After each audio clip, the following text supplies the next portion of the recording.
go. Here we go.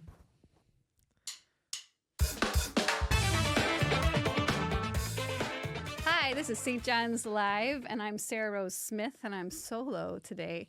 No longer have Alan Day. He's with his child.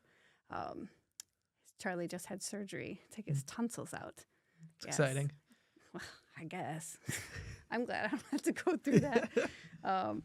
But today I have a special guest with me today, Jake Jobst. Jack. Oh, It's okay. second time today, guys. I'm not good with names.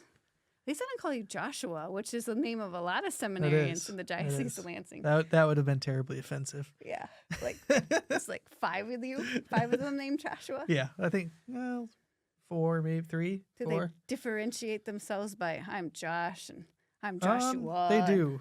I think. Well, I don't know. I think they number themselves, but I can't remember exactly how that works or something. I don't know. They have a method. They have a method. But I don't pay too much attention.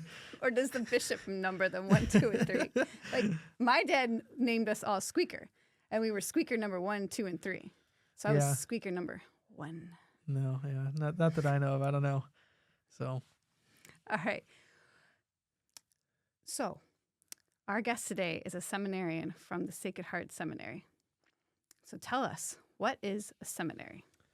A seminary is a place where you go to prepare for the priesthood, basically, right? It's a place. Usually, I mean, it's a school largely. That's one of the major components that we do. Is we do a lot of study to prepare for the priesthood. But it's a place where we go to discern what God's calling us to, whether it's the priesthood or some other state in life, whether maybe married or religious brother, and so.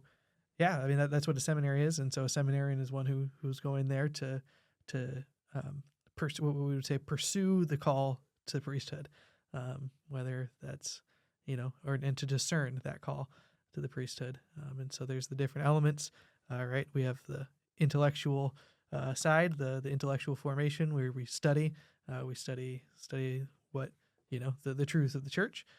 We have the spiritual side where we do a lot of praying in preparation.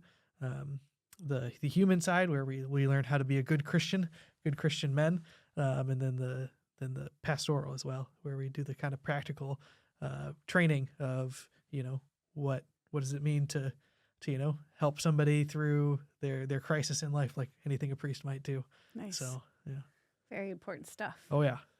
So tell me about where you are in the process. So I am in my 6.5 years as a seminarian, and so I've done the first stage of seminary formation is always to study philosophy, and so I spent 4 years studying philosophy, and then the next stage is studying theology, and so I'm about halfway through that. I've done that for 2.5 years.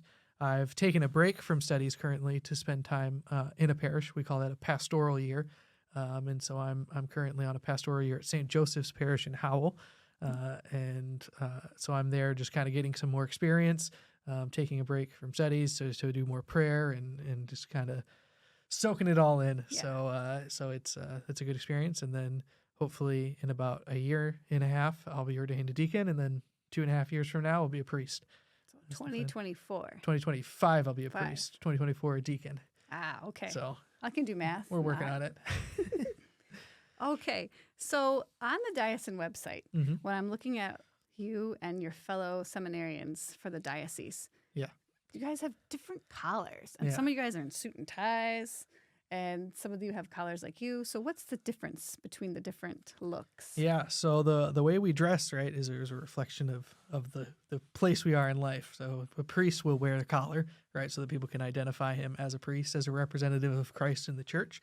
And so you start wearing the collar when you move from the stage of studying philosophy to the stage of studying theology. You go through a rite during a mass called candidacy, and you declare before the bishop and before the church your desire to be a priest, and he accepts you on behalf of the diocese. And so when you're making that change, so everybody who's wearing a tie is studying philosophy still. They're still in that first stage of discernment and of preparation. and those who are wearing a collar. And there's a few different styles you can wear.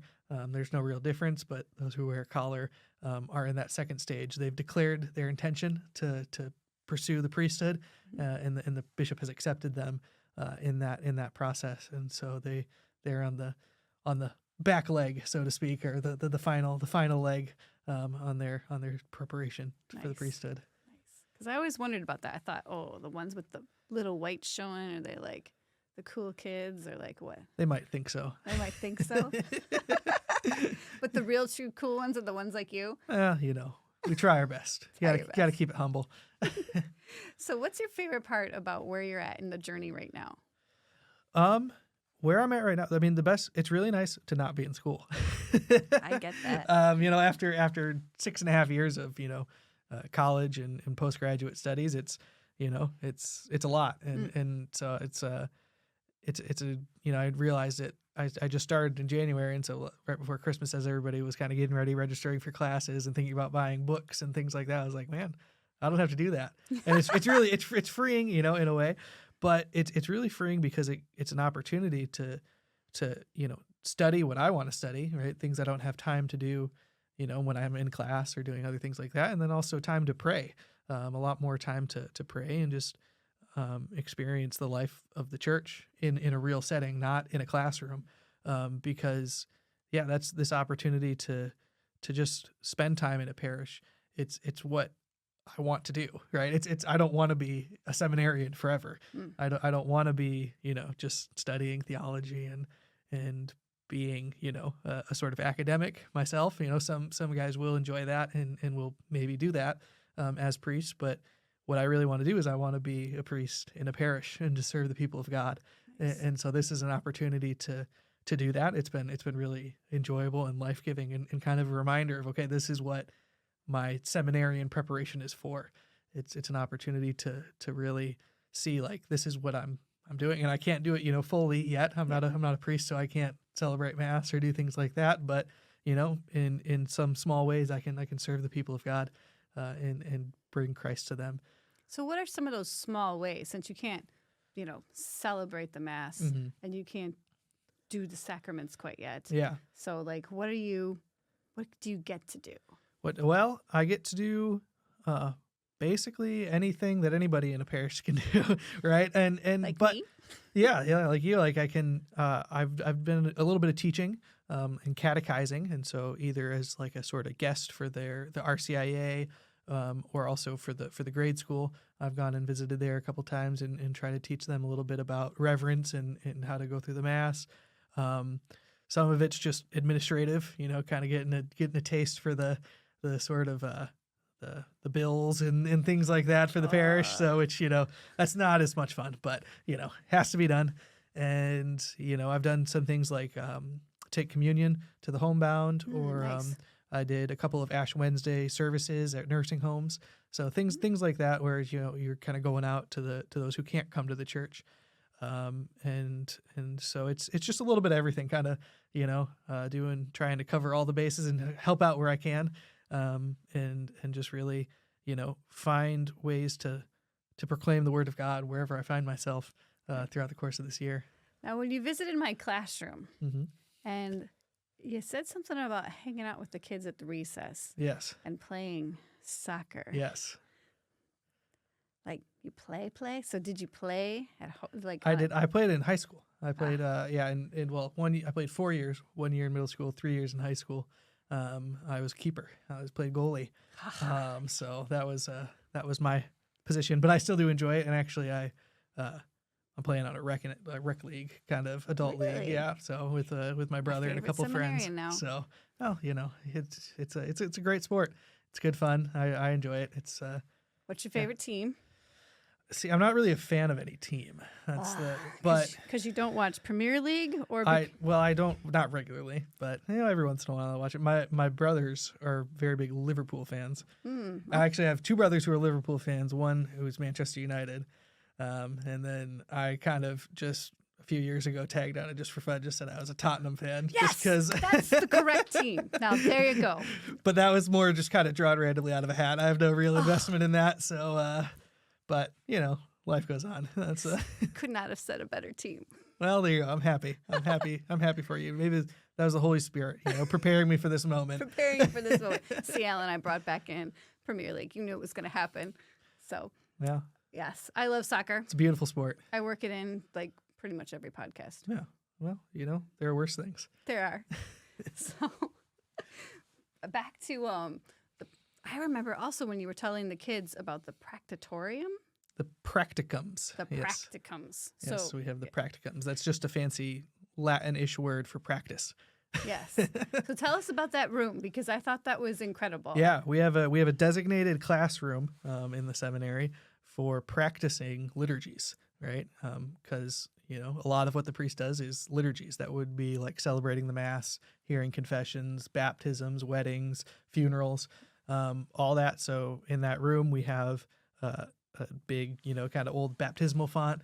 We have a casket that a funeral home donated. Wow, that's awesome. To kind of practice doing funerals. We have a baby doll. We have an old Easter candle. The whole 9 yards. All the different elements of it. And so we have classes where we practice celebrating the Mass. We practice baptizing little baby dolls and pretend to marry people and things along those lines. And hear confessions. Yep. We do practice confessions, which I haven't had the pleasure yet of going through the practice confessions, but I hear sometimes they can be quite ridiculous. And, that's the way it goes. So yeah, I mean, it's all important things because we need to practice, because that's a lot of what we'll spend our time doing as priests, right? Yeah. God willing. And tell us how you're going to practice on an Easter candle. I mean, I have an inkling of what you're doing with that Paschal candle, but tell us, what would you do? What would you practice with that? Well, I mean, that's for baptisms primarily, right? Mm-hmm. It's lit during baptisms, and you're given a candle to the child being baptized as a reminder of that they're receiving the light of Christ, that they're to bear that out in the world, and that the parents and godparents are to help protect that faith, right, that they're giving their child. And then it's also used for funerals.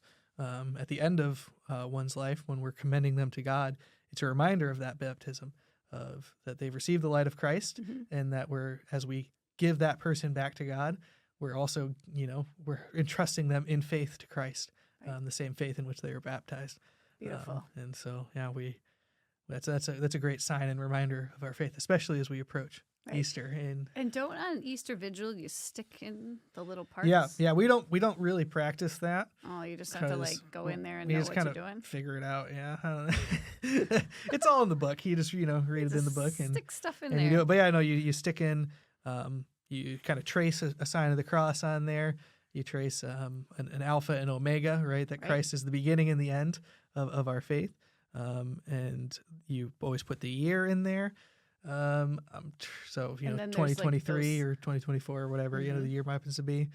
And then I'm trying to remember these pin things. Oh yeah, those represent. There's 5 of pins. I think they're usually made or like kind of wax encrusted incense, and they represent the 5 wounds of Christ, right? Because we receive the light of Christ, we receive the light of faith and new life in baptism from the wounds of Christ on the cross. Right, as the blood and water poured forth from the side of Christ on the cross, we believe that's the wellspring of salvation, that we receive, the living water, the water that will quenches all thirst, that we don't need anything more than Jesus there, and so that those 5 little pins are a reminder of that the wounds of Christ and the suffering he suffered so that we could be united to God. Yeah, and I think once you know all these different things about what the candle gets used for and what's on it, you can't look at it the same anymore. No. I mean, the liturgy is one of my favorite things in the church, because everything is done for a reason. Yes. Right? In the books, as you read through the liturgical books, everything is done for a reason, and it might not say it in the book, but there's lots of ink spilled over, what does the Easter candle mean? Yes. And why is it important? And why do we, sprinkle with holy water? And why do we baptize with water? Why do we use wheat bread for the Eucharist and grape wine? Like, why that's all really important. So everything has meaning, and nothing's on accident. And I think that's a beautiful way. You could spend, lifetimes reading and studying all about that. And Yeah, it's just a beautiful thing to me that the mystery of our faith is made present in visible signs and tangible actions that we do, right? We're not, when we celebrate the Mass, we're not just, saying nice words about nice things. Yes. It's we're representing, we're remembering the sacrifice of Christ, and we're making it present to our own experience so that we can have an encounter with Jesus and really grow in love of him. Yeah, it's so beautiful, really. Mm-hmm. So, also, just flew away. I had a comment for you, and it just flew away. It happens. Happens to me. Not very often, but... What are you going to do? I know. So how did you discern priesthood? A lot of my discernment to the priesthood came through discernment, what we'd call, like, the tradition would call discernment of desire, that the Lord places desires on your heart to lead you to him. And so, right, for example, for me, I first desired, I wanted to serve the Lord. Like I had an encounter with Christ in the Eucharist, and especially in the sacrament of confession. And through those sacraments, I encountered a deeper love for Christ and a sort of enduring love for Christ that it made me want to draw closer to Christ, but it also made me want to share what I had received, right? And so it was through the sacramental ministry of the church that I had received so much, and I wanted to give back in that same way. And so I desired to be a priest so that I could give people what I had received, that I could follow the example of priests that, I had, that were role models for me. I could follow their example and give to people in that same way. And so, and as I kind of explored that desire, I went to seminary just kind of open and not really like sure, like, yeah, I want to be a priest. It was more, I just want to do what God's will for my life, and I want to serve the church. But as I went through seminary, I realized there was a sort of a greater maturity that came with that desire of saying, I want to be in a special relationship with Christ as a priest, right? Because a priest has a special relationship with Christ as high priest. And also a priest has a very special ministry, a very unique ministry. And so there's a sort of maturity of that desire that started as, more or less what I like to say is, I saw priests as cool guys who do cool things, and I wanted to be a cool guy who did cool things. To that's where I was, my starting point, and then I got to the point where it was like, no, a priest has a closeness to Christ as with his priestly character, and he shares in Christ's work in a unique way, and that's what I want to do. That's where I want to be. And so that's been the process of seminary is leaning into that desire, seeking that desire, pursuing that desire, and letting God's grace transform me through that, and just letting God work and trying to cooperate as best I can with that. Wonderful. Yeah, and I get that, like, seeing, like, cool guys do cool things. I mean, and I said in a previous podcast how there was these nuns at Franciscan at Bosco conference, and they had she had this little catechism, just a little, like, plastic bound one. It was pocket sized, and she could just whip that up and, like, quote out of it, and she, like, knew where everything was at. And I'm like, whoa, I want to get that. Cool. And the fact that she just was pocket sized, yeah. I just said I had to get one, so I did, and I carry it all around. So yeah, I get that. Yeah, no, it's a interesting thing. Yeah, just the sort of a contagious holiness of and that's what I consider myself very blessed of, just growing up in a community where there were lots of men, both priests and married men, who they just pursued relentlessly God's will for their life, and that was just sort of instilled. It wasn't an option for me to not do that, to not be a part of the church and sort of the work of the church, whether it was just as a sort of your average parishioner who shows up on Sunday, or as a priest who's going to be there every day, right? It wasn't an option to say, it's not a big deal. Like it's a big deal, right? And it should be a core and central part of our life, and it can look very different for different people, but it's got to be there. There's no option otherwise, because it's the source of everything in our life. There's nothing that can be separated from it. Right. Well, I used to do corporate sales, and I would be in meetings to sell, whatever I was selling and whatever job it was. And the client would just all of a sudden ask me questions like, how do I pray? And they'd be like, oh my gosh, I don't know why I just asked you that. They're like, I'm so sorry. I don't, I'm like, it's okay. You can talk to me about that. I'm like, I know stuff. Yeah. And they're like, well, it's just really random that I said that. And I'm like, well, that's all right. I'm like, I'm willing to talk about it if you are. And they're like, okay. And then we'd have a brilliant conversation about prayer and like how to do it and like where are different ways that you can like get more comfy cozy with it and stuff like that. And or they'd be like, I don't understand, like, you know, why do we have to get married at a church or something like that? And they'd be like, oh my gosh. Once again, they would say, I'm sorry, I don't know where that came from.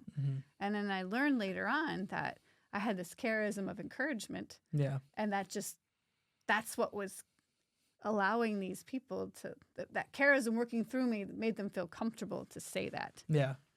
And the charism of teaching that was also given allowed me to be comfy cozy of explaining things to them. Yeah. Yeah. And that's another way, right, that's another sort of mode of discernment, I would say, is recognizing the gifts that God has given you and saying, you know, this is the gifts God has given me. Where does that lead me in my life? And taking advantage of the opportunities that arise because of those, whether it's, you know, through work or through your job or, you know, whether it's something bigger or grander, right? There's certainly the different charisms can lead us to different places in life. And God has given you those gifts, right? The charisms are graces from the Holy Spirit instilled at your baptism, right? And so it's something that God has intended for you from the beginning of time to enter into that type of ministry. And it's just a matter of where you might find yourself exercising that. I know. And, you know, I had more joy from those conversations than making the big sales. Oh, yeah. Praise God. That's the truth, right? That's the fruit of the Spirit at work right there. Right. And I liked making big sales. Feels pretty good. But those days sat with me so much longer than those big sales. Because as soon as one big sale was done, you needed the next one. But I could eat on the joyfulness of that one encounter for a much, much longer time. Yeah. I mean, really, I still feel the joy from those encounters now. And that's what I discerned of making the whole career change. Yeah. I was like, I need to do this all the time. I want that joy always. And I want to share the joy of the whole Catholic faith with others. And just loved it. I needed everybody to realize that being Catholic can be a lot of fun. I think people forget how fun we are. We have a lot of feast days. Oh, yeah. And we have a lot of fun ways to celebrate those feast days. And it's so rich and full, our faith. And it's so satisfying. But if you don't try to know it, it's really hard to grasp at it. And yeah, that's actually, I have a book on my bookshelf. I haven't gotten the chance to read it yet, but which is true of many of my books. But it's Saints Aren't Sad. Saints Are Not Sad. That's the title of the book by I think it's Frank Sheed. But anyway, I mean, it made me think of that's the truth, right? Following Christ, following, you know, the Holy Spirit. It's not going to make you sad. It's not going to make you, you know, some solemn, heartless, you know, crying saint. And you know, it's a joyful experience, and at the same time, though, it's a trying experience, right? Because as much joy as we can have on this earth following God's will, there's more. And as we enter into that, we realize that there's more. There's more that God has to offer for us, right? There's a whole nother life to come. Right. There's a whole nother transformation to come.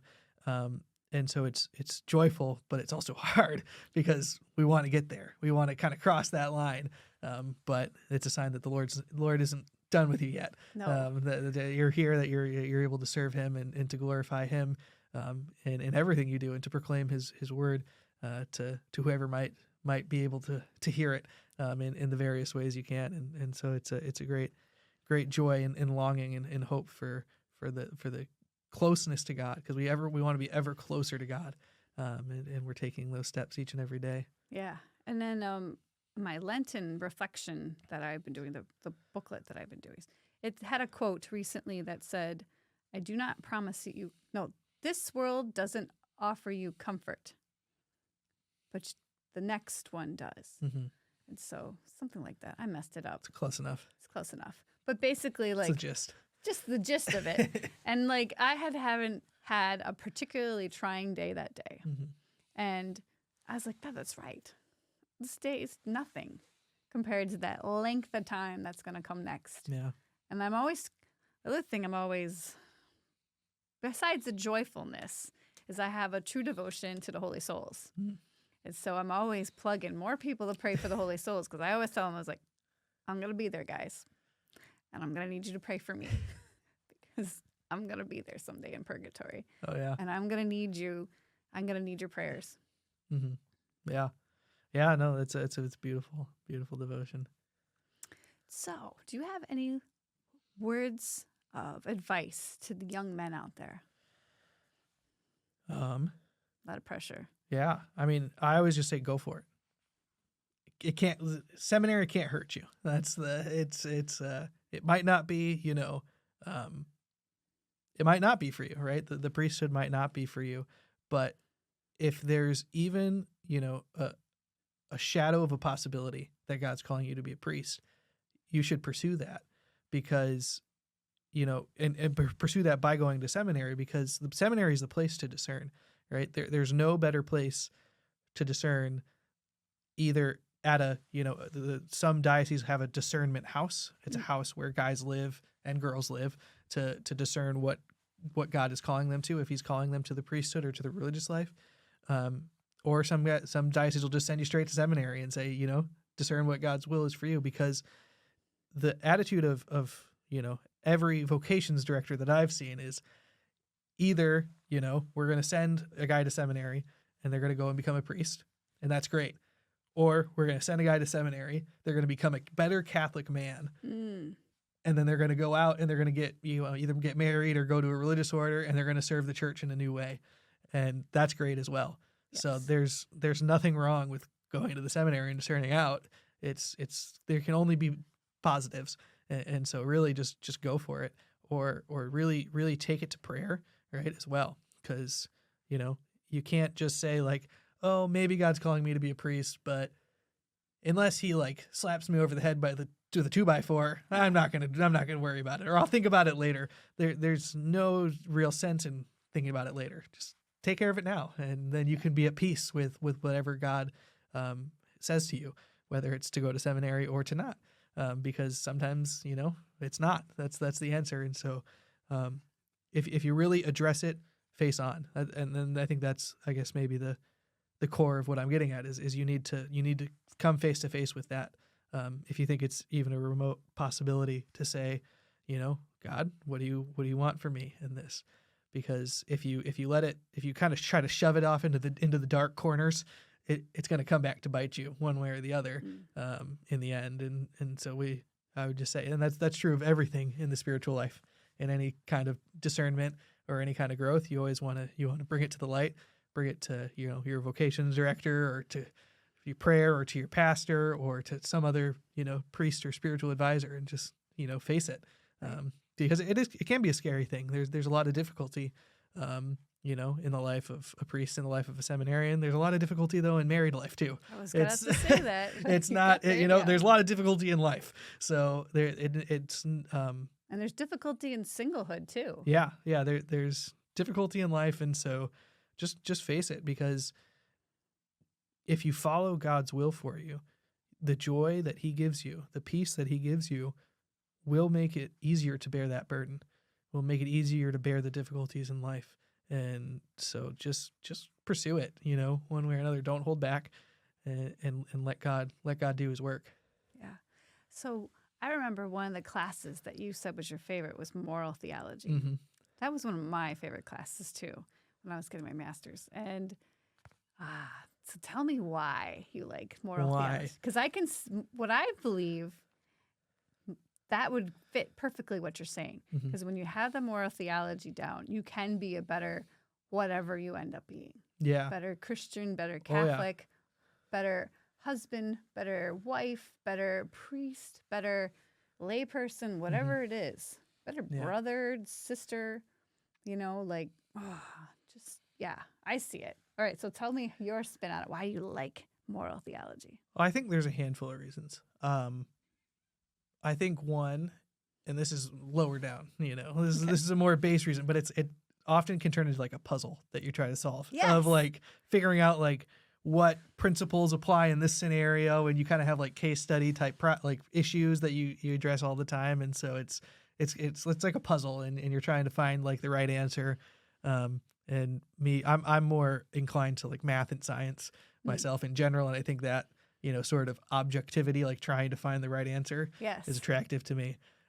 So that's more on just like a disposition. My own kind of disposition leads me towards that. Yeah, and I like that too, because like he would give us a dilemma in class, and then he'd be like, I want you to, these people are to argue this point of view, and these people are supposed to argue this point of view, and ready, go. And so we had to go in the chat rooms and then deliberate all against each other, and it was quite incredible. Yeah, and that process. So I think the two other, maybe slightly greater reasons that I enjoy it and that I find it, kind of transformative and challenging in two ways is that you have a sense of, right, this is really important, right? What we do is really important. And moral theology, right, is the study of what ought we to do in one scenario or next. So that's a really important aspect. But then, there's other times when it's been really challenging for me of, I hear a problem and it's like I jump to an answer right away. And then I realize, wait a minute, that's not the right answer. Or maybe it's the right answer, but not for the reason I thought it was. And so I think it's been really challenging for me of kind of revealing my own sort of assumptions or my own sort of, weaknesses, so to speak, of just assuming, oh, that's the right answer and I know why. It's been a little bit, humbling and just a little bit, a chance to sort of reflect on my own way of thinking, to see what the truth is and pursuing the truth in charity, and all that. And so it's a beautiful way to balance, truth and charity. Which is a big theme in the Gospel of John. It is. Which is a huge. And I really enjoyed that class. Yeah. And when we went through it, how we broke down each commandment and how deep each commandment goes for all aspects of our lives, regardless of what vocation you go into, and how much real responsibility we all have. And in every choice we make all day long, and how it can relate back to a commandment. And I was just like, wow. Yeah. I mean, it's the core of life. I don't know. It's the sort of sense of, our choices matter, and it can reveal to you like when you aren't really making a choice, or maybe you're doing good things, but you're not actually really choosing them. It's just kind of revealing your own habits, both good and bad, right? And just bringing a lot more intentionality to the way you live your life of, I want to do this because it's, this is why, and being able to say why I'm pursuing the good in this scenario, why and how. So because you want to, and you have a devotion and a will for it, versus I want to look like good. It's more than when are you doing it for your own vanity? Yeah. Or to, to look, how are you perceived by others? That's, your intent, like you said. I think that's something that we don't always think all the way through. Yeah. For sure. All right. Well, tell me a couple of fun facts about you. Fun facts about myself. Well, when I was in college seminary, I drove a minivan, 2003 Ford Windstar, all the way through college. Got me back and forth from here to St. Paul, where I went to seminary, about a couple dozen times. And so, that 10-hour drive. Oh yeah, it's a hike, but I enjoyed it. By the end of it, I really just enjoyed driving. I like driving in general anyway, but yeah, that little minivan, I think 275,000 miles later, it was a little bit sad, but life. Did you shake a little bit when you go over that one bridge? Oh yeah. Oh yeah. let's see what else. So I have 9 siblings. I'm the 5th of 10. I'm actually my second youngest sister's godfather. Oh. So my little sister Maggie is my goddaughter. She's also my favorite sister. Ooh. Oh yeah. She knows that, and so does everybody else. It's no secret. But and it's a good life. Lived a good life. I've been blessed. So I like to cook as well. Recently been getting more into bread baking, sourdough bread specifically, and fermenting. Did my bread come up to snuff then, the one I brought? Yeah, I mean it's good. That was a good bread. That was a really good bread. And what about the rest of my culinary traits? Oh, it was excellent. It was excellent. No complaints from me. All right, excellent. I strive. Oh yeah, that's like one of my. One of the things I call as my shiny medals. Yeah, no, I mean, I just love to cook. I love to kind of figure things out, and I like to cook for people mostly too. If I was left to cook for myself, 90% of the time I'd have quesadillas and peanut butter and jelly. Okay. But I do really enjoy cooking for people and giving people good meals. Yes. Because that's a lot of the joy in it for me is to provide good food. I also enjoy good food myself. But, I like to eat a lot. And I like the science behind cooking. Oh, yeah. It's awesome. Yeah. When you learn why you do the certain things you do, like browning the meat, it's so key. Yeah. Oh, yeah. It makes it so much better. And like people, like when they make pot roast, they don't brown the meat. And No. I'm like, dude, you guys got to do that. You got to sear in. Those Brown your sugars meat. have to come all the way out so that you can really make it. It totally makes a completely different change to the meat. Yeah, that's the difficulty though too with baking. That I've really struggled with baking because it's all about air and ratios and moisture level and fat. The precision involved in baking is not my gift, but I try. So are you one of those type of cooks that like guesstimates? Oh yeah. Like this look. Oh okay. Oh yeah. I'm all about the pinches and the dashes and well when I pinch of this, dash of that. About the first 10 times I make a recipe, it's very precision based. Mm-hmm. But then once we get to about this is like when I made that flan or the shepherd's pie, it was all I. Oh yeah. It's like I know how to do this jam. Let's just go. Yeah, I mean sometimes if I really want to make something and I've failed like 3 or 4 times, then I'll actually very carefully follow a recipe. But often sometimes I get like halfway into a recipe and then I'm just like, I don't care anymore. Like just kind of like figuring it out, going by feel. But I mean, I don't mind it because usually eventually I'm able to figure things out.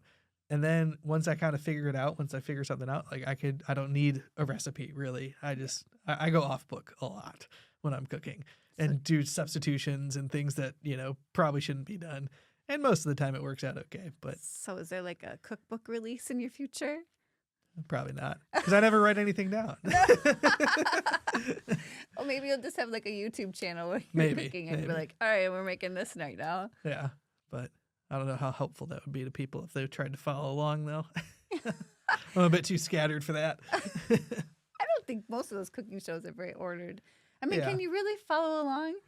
I think some of them you can. I mean, it depends on how hard they try. Like if they talk about measurements and things like that, or I suppose, but I don't ever write them down. I always take it as like this is an idea of something that I want to make. Yeah, like this is inspiration. Oh yeah. That's the way I take it too. Yeah, you just gotta when you cook, you just gotta be not afraid to try things. No, I think that's what holds a lot of people back is they get intimidated and they get afraid to, mess up. Which there's not a lot of things I'd be afraid to mess up. There's one thing I want to make beef Wellington at some point, but that's a expensive mistake if you mess that up because of the meat. That's expensive meat, and so you don't want to screw that one up. So that's been one of the few things I've been a little bit too intimidated to try. So the one and only time that I had a beef Wellington, it was at awards, and we were at the Palm Hotel in New York City. And they served that. Yeah. And it was delicious. But I can't imagine how much that costs to make. Yeah. No, it's, well, I mean, because you got to buy a big piece of filet mignon, which to make it, which I guess you can get smaller ones, but, it's a process to do. So and it's a bit of a delicate, always the mixing of meat and pastries is always a bit of a dangerous game. Oh, but it's so delicious. Oh man, I could talk about food forever. But it's been a pleasure having you here. Oh, it's been a pleasure to be here. I hope you don't become a stranger. You already heard people at the church and at the school were like, we hope you come back. Yeah, well, we'll have to make something happen. Yes, and I hope that by listening to your video that others get inspired to just take the opportunity to discern or just to be open. Yeah. I mean, and no matter like if you're married or if you already have 5 kids, like the discernment doesn't stop. No. And it never really stops. God's always stops. God's always calling you to something new, something more. So really lean into it, embrace it. Thank you. That's all we have time for today. Keep me posted. We'll have more podcasts coming out for our Lenten series. Have a nice night.